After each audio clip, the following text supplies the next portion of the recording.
The convicts' escape plan begins with digging their way out of their cells. On the backs of their cells, there was a little ventilation. They chiseled upward and over to the side and made the hole bigger. And then they made cardboard grills that looked similar to the grate. Unless a guard went back there and pushed at it or touched it, they wouldn't know that it was a replacement grill.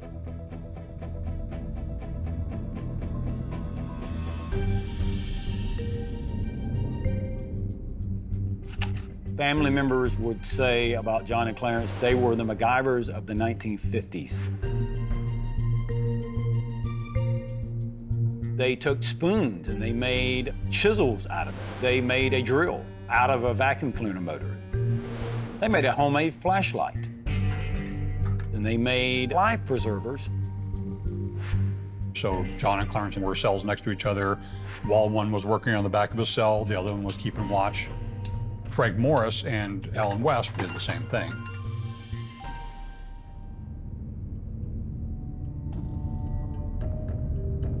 The security was very strong. After the evening count, they would see each face, and they were listed as locked up. The inmates decide to make lifelike dummies of themselves. They used paste and glue and paper mache, and they formed it their own self, and they did a pretty good job. Clarence Engler was the tallest barber. He cut my hair. My hair might have been some of that hair on the dummy. June 11th, 1962, 9:30 p.m. The inmates jump into action. They remove the grills and crawl through the air vents to the roof. But Alan West fails the attempt and is forced to turn back. Alan West didn't make it out through the cell block because he didn't chop enough clearance ahead of time.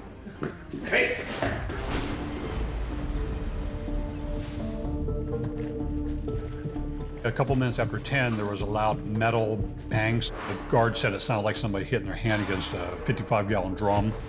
We assume that's when the ventilation cover on top was pushed off.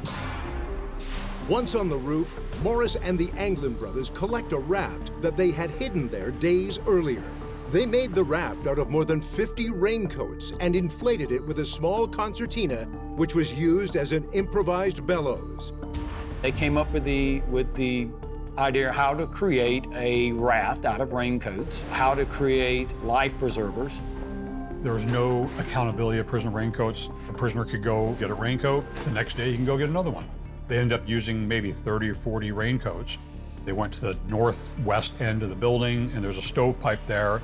They shimmied their way down, and they threw a blanket up over a barbed wire at the top of the fence and then climbed the fence one at a time. Then they would have proceeded down underneath the water tower. My estimate is they were probably in the water by 11 p.m. So there's absolutely no doubt it was a legitimate escape off the island. What happened to the escapees once they left the island? You've got 3 men that they say drowned, but yet nobody was ever recovered.